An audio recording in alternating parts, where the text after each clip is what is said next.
Karina, ¿estás bien? No, tengo que aprender sobre pedimentos en menos de 20 minutos. No sé qué voy a hacer. ¿Pedimentos? Súbete, vamos a aprender sobre pedimentos. Diana, ¿qué es un pedimento? Un pedimento es un documento fundamental para la importación y exportación de mercancías. También nos sirve para mostrar a las autoridades que hemos cumplido con los impuestos, aparte de las regulaciones al comercio exterior. Cari, hay alguien preguntando sobre pedimentos. ¿Tú sabes qué tipos de pedimentos hay? Claro, mira, existen 5 tipos de pedimentos. Ven, acompáñame. Como te decía, existen 5 tipos de pedimentos. El primero del que te quiero hablar es el pedimento de tránsito para el transbordo. Este nos ayuda o nos facilita el evitar impuestos al comercio exterior y poder movilizar nuestra mercancía de una aduana a otra. Oye, Cari, como que tengo hambre. ¿Me acompañas y me sigues contando? Claro, vamos. También tenemos el pedimento de importación, que es el documento en donde se graban los requerimientos o los ordenamientos que necesitas para la introducción de mercancía a territorio nacional. Como quien dice, es un documento que te avala la importación. Después tenemos el pedimento de exportación, que es el documento en donde se graban los ordenamientos necesarios para sacar mercancía del territorio nacional. También es un documento que te avala la exportación de mercancía del territorio nacional. También tenemos el pedimento regular. Este se utiliza cuando la mercancía se va a quedar de manera definitiva aquí en territorio nacional. Y por último, pero claramente no menos importante, tenemos el pedimento consolidado, que este le sirve o a un mismo importador o a un mismo exportador. Y aquí pueden poner varias operaciones en un mismo pedimento y eso te facilita la entrada o salida de mercancías del territorio nacional. Pero ¿sabes qué es lo que me interesa? ¿Qué? Saber en dónde puedo llenar un pedimento. ¿Hay aplicaciones? Creo que Leonardo sabe eso, ¿no? Vamos a que nos expliques. Obviamente en la actualidad existen muchos softwares y sistemas para el llenado de pedimentos, pero los tres más populares y usados aquí en México son el CSI Win, el sistema SAI y el WinSai, pero aquí en la poderosísima UTD contamos con el CSI Win. Ven. El CSI Win es un sistema que es utilizado en todo el edificio de operaciones comerciales internacionales que genera un catálogo donde son registrados y almacenados todos los pedimentos que se han llenado como práctica dentro de la carrera. Por ejemplo, si vamos a la parte de catálogo y entramos a la sección de todos, podemos ver que hay 1001 pedimentos aquí sin completar y validar. Esto es claramente para que los alumnos de esta escuela puedan generar los pedimentos y lo tengan como práctica para saber cómo funcionan y cómo se llenan. Dato curioso. México está seccionado en 3: región fronteriza, franja fronteriza e interior del país. Cada una de estas zonas tiene asignado un color de pedimento. Al interior del país, el pedimento utilizado es uno blanco.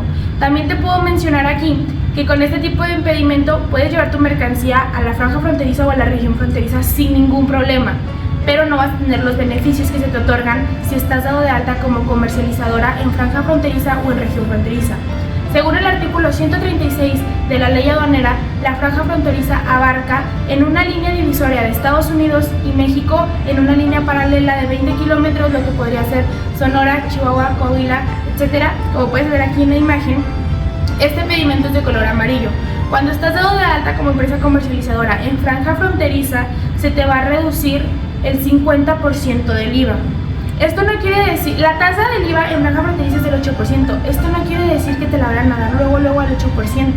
Aquí lo que se hace es, tú estás dado de alta como empresa comercializadora en franja fronteriza y cuando demuestres que has pagado todas tus contribuciones e impuestos, se te va a devolver el 50% y aquí está la tasa del 8%. Después nos pasamos a la región fronteriza. El pedimento utilizado aquí es de color verde. El artículo 137 de la ley aduanera nos menciona que la Secretaría de Economía es la encargada de decirnos cuáles mercancías son las que pueden ser total o parcialmente desgravadas. Aquí también se menciona que las bebidas alcohólicas, el tabaco, los puros o los caballos para carreras no van a tener ningún beneficio.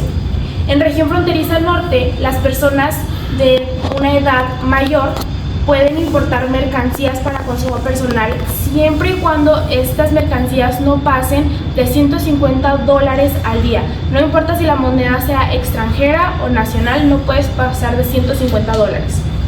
Para los beneficios que puedes obtener en la región fronteriza norte son en el IVA y en el ISR. En el IVA, como ya te lo mencioné, te descuentan el 50% de los impuestos totales y en el ISR te van a quitar la tercera parte de los impuestos que tenías que pagar. Esto siempre y cuando tus ganancias sean nada más producidas en esta región. Y este fue el dato curioso. Uno de los apartados más importantes del encabezado del pedimento es el número del pedimento, el cual está conformado por 15 números. Los primeros 2 números son del año de validación del pedimento. Los siguientes 2 números son de la aduana por la cual se hizo el despacho de la mercancía y a la cual se le fue entregado ese pedimento. Después sería 4 números de la patente aduanal de la gente con la que se está trabajando. Después de esos 4 sería 1 del último dígito del año en curso. Y por consiguiente serían los últimos 6 dígitos, que serían el número consecutivo del pedimento elaborado dentro de la sección. Ojalá hubiera una forma más fácil de saber todo esto. ¿No sabes lo que es el anexo 22? ¿El anexo 22? Ven, te lo explico.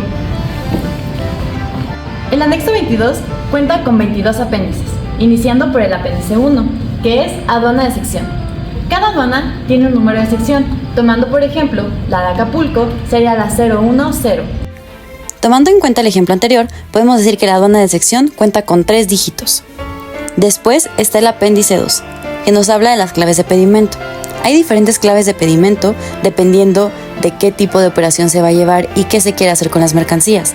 Pero un ejemplo de esto podría ser el A1. El A1 nos habla de importación o exportación definitivos.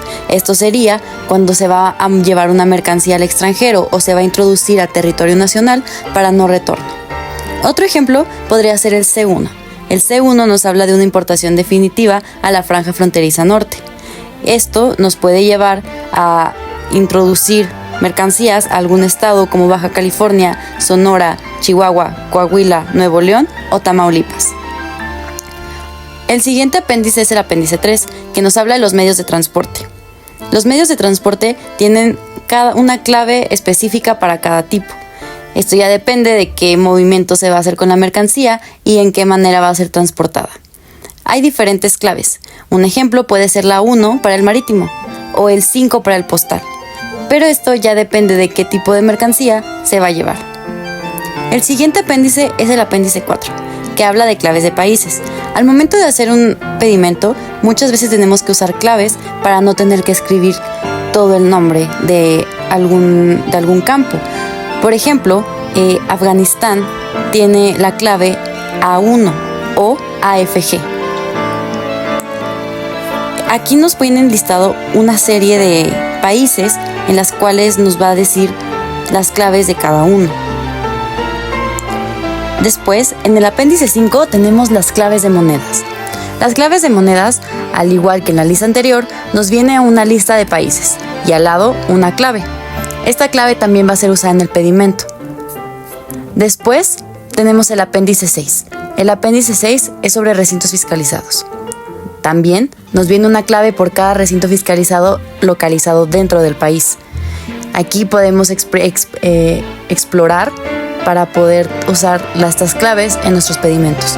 Un ejemplo de esto podría ser la clave 3. La clave 3 nos habla de Aerovías de México S.A.D.C.B. Después está el apéndice 7. El apéndice 7 nos habla de las unidades de medida.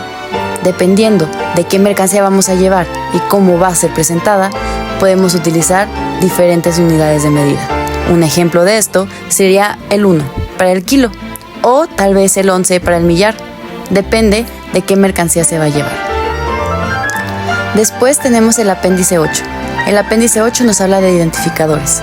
Los identificadores son 2 letras que nos van a explicar algún dato que va a ser llenado dentro del pedimento. Un ejemplo de esto sería el AG, que nos habla del Almacén General de Depósito Fiscal. Después está el apéndice 9. Nos explica las regulaciones y restricciones no arancelarias, también con una serie de claves dependiendo de la secretaría de la que vamos a hablar. Después de este tenemos el apéndice 10. El apéndice 10 nos habla del tipo de contenedor y vehículos de autotransporte. Hay diferentes tipos de contenedores que también, dependiendo del el medio de transporte vamos a utilizar uno diferente. Tiene mucho que ver también qué tipo de mercancía va a ser. No es lo mismo llevar comida que llevar a un animal. Después tenemos el apéndice 11, que nos habla de las claves de métodos de valoración. Un ejemplo de esto sería el 0, que es el valor comercial. Después está el apéndice 12, que nos habla de contribuciones, cuotas compensatorias, gravámenes y derechos. Un ejemplo de esto sería la clave 1, para el derecho de trámite aduanero. A continuación está el apéndice 13, que nos habla de formas de pago. De igual manera, vienen claves y nos va a hablar de diferentes formas de pago. Una de estas sería el 0, que significa efectivo. Otra podría ser el 2, que es una fianza, y así nos podemos guiar para llenar el pedimento. Después está el apéndice 14, que es términos de facturación. Después de ese tenemos el apéndice 15, que es destinos de mercancía. Igual, nos habla de diferentes estados y diferentes franjas fronterizas. Aquí podemos identificar si vamos a llevar una mercancía al interior del país, podemos utilizar una clave 9. Después está el apéndice 17, que nos habla de códigos de barras, pedimentos y copias simples. Después de ese tenemos el apéndice 18, que nos habla de tipos de tasas. En este podemos encontrar la clave 1, que sería porcentual, o tal vez la clave 5, que sería tasa de descuento sobre el ad valorem. Después tenemos el apéndice 19, que es clasificación de las sustancias peligrosas. Después nos saltamos hasta el 21. El apéndice 21 nos habla de administradores y operadores de recintos fiscalizados estratégicos. Después está el apéndice 22, que nos habla de características tecnológicas con dispositivos con tecnología de radiofrecuencia. Y por último, el apéndice 23, que nos habla de pago electrónico. Ya entendiendo el apéndice 22, es muchísimo más fácil llenar un pedimento sabiendo dónde encontrar las claves para cada campo.